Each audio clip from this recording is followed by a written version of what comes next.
You are listening to the Mark Lesko Podcast, a podcast by diehard fans for fans. Mark covers all things Penn State football and the Pittsburgh Steelers, as well as anything related to the sports and fitness world. Tune in weekly to listen to a couple of dedicated fans talk about these topics without filters. Thank you for listening to the Mark Lesko Podcast.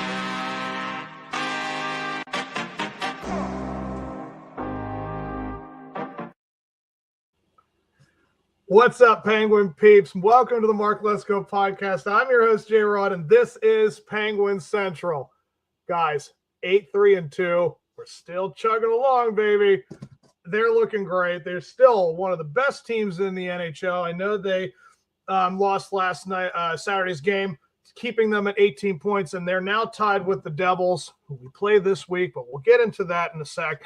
I just want to gush over the fact that everyone in the NHL, including, several Penguins fans, that, this wasn't going to be a good team at any point this season. I don't care if they're still, six, what is that? 70% of the season still left. We're a little more than a tenth or an eighth of it through it. So yeah, we're still looking pretty darn good. I'm just amazed at what coaching does for a team. And Dan Muse replacing Sullivan. I know that Sullivan and them just had like a 3-game winning streak. They were looking like one of the worst teams in hockey. But again, it just goes to show a coach can take care of his business and make sure that his team is buttoned up. And we have probably one of the best collection of veterans, guys in the middle, young rookie guys. Like, I just like the whole entire dynamic of this Penguins team. Like, the roster is just fun. It just is, because when you have the veterans like we do with the historic guys that they're going to be and prolific, they're going to go down in history. Like, they have the names. And then you have the guys in the middle that are proving themselves, showing that they have everything going for them, being the best versions of themselves. And the rookies are just basking in all of the knowledge of these remarkably awesome guys, and Malkin, Crosby, Letang, and everyone who has been there for such a long time.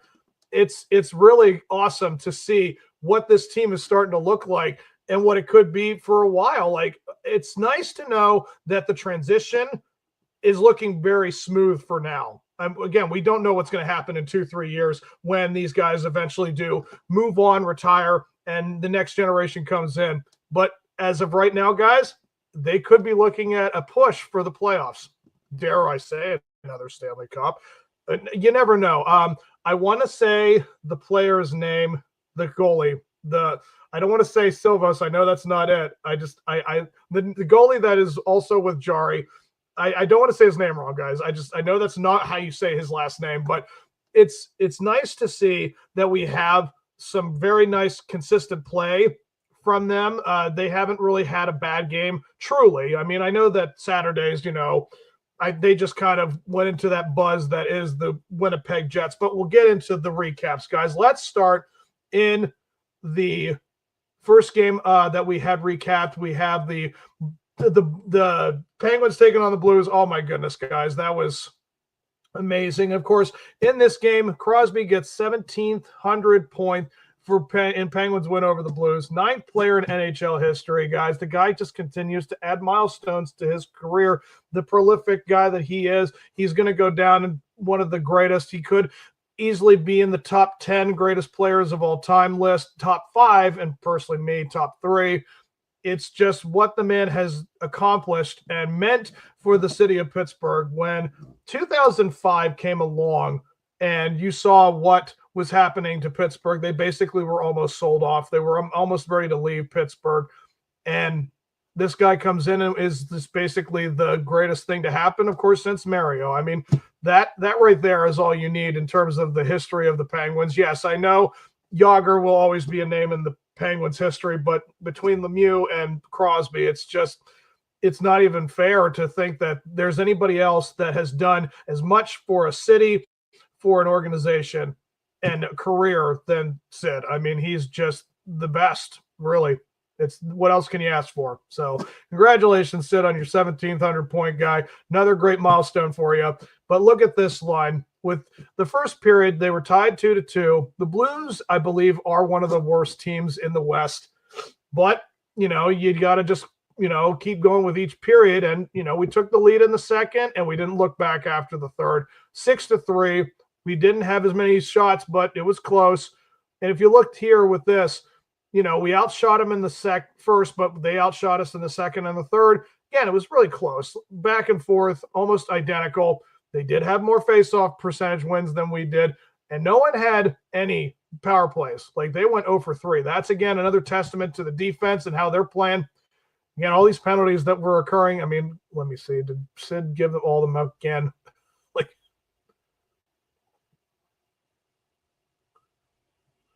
No, Tommy Novak had himself a bad day. He did. Harrison Bernecki was also a culprit, and Malkin was also in there, but still.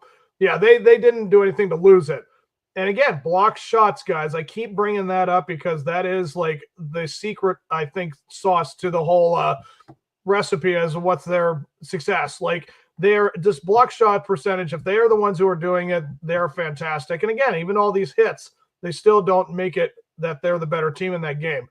Yeah, so looking at the breakdown, Brian Russ started it out, and then Anthony Manthea. I mean, good gosh, guys, they're just absolutely fantastic. I can't ask more from this guy here. This Manthea, he is absolutely showing up.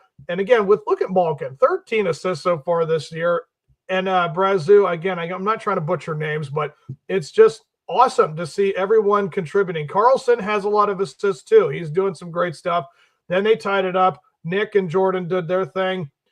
And Parker Witherspoon, I mean, first goal of the season. And again, Crosby with his assists. I mean, he just knows how to be that guy. And Brian Russ doing what he does. Crosby with another assist. Sidney with his own goal with Brian Russ assist. And Genny Malkin with the empty net. It was just a fun night in Pittsburgh to keep that winning ways of going. And yeah, it was an awesome game for them.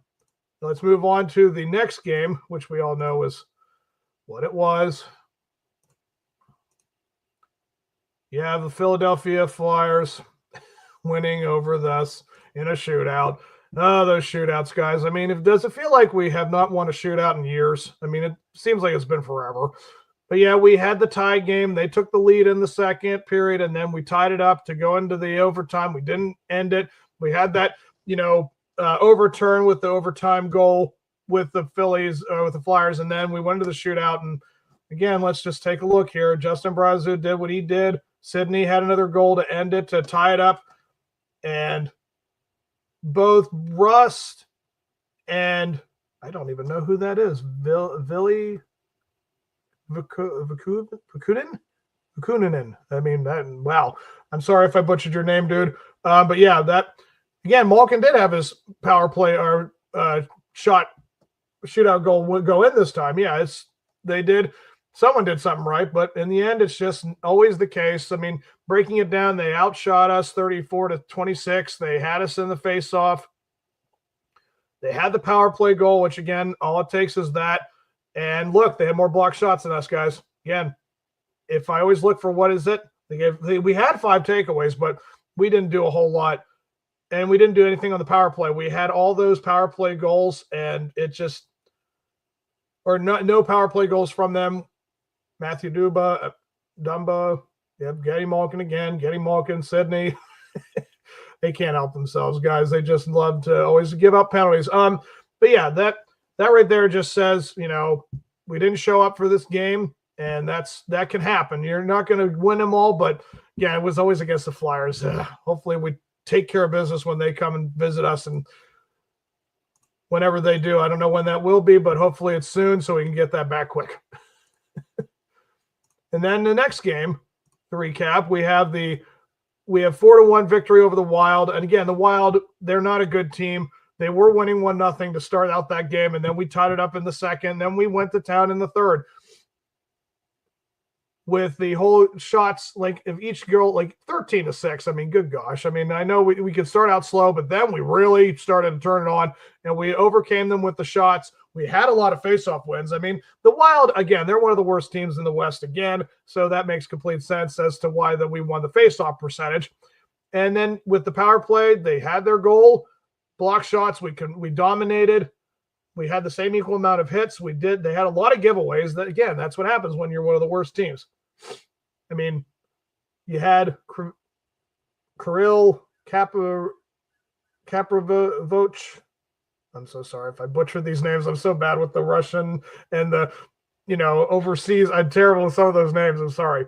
But Ryan Shea, started out in the second period. And then, again, it was all Rust. Kendall, great rookie guy. I like him a lot. Again, another assist with Malkin and Manthea, the empty netter. So it's fantastic to see guys like that contributing, making things happen. And they were the best team in hockey after that game. They had the best record. And yeah, we're showing some very good promise here. And then let's end it with this game. This bad game. Again, it was the Jets. They had the same record as we did. So it's like, well, we got to show them again. We're going to prove that we can hang with them. And God almighty, I don't think we ever had a shot in this game. I think it was within 15 seconds Winnipeg actually had their goal, which is like, good God. Here we start.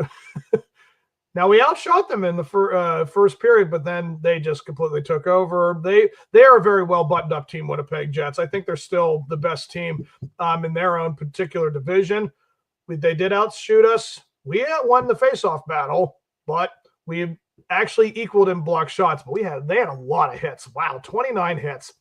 And look at all those penalties, guys. I mean, they didn't get a single goal from the penalties, but again, you give them all those opportunities. That's just what it comes down to.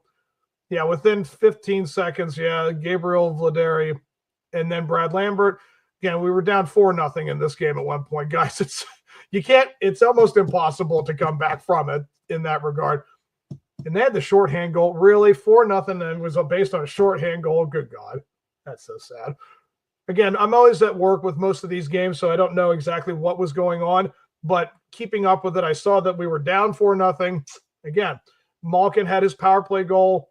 Blake Lizotti, I mean, he showed up, but again, they just could not get anything going. And now we're moving on, and we're still, again, 8-3-2, one of the best records in hockey. That's all you can ask for, guys.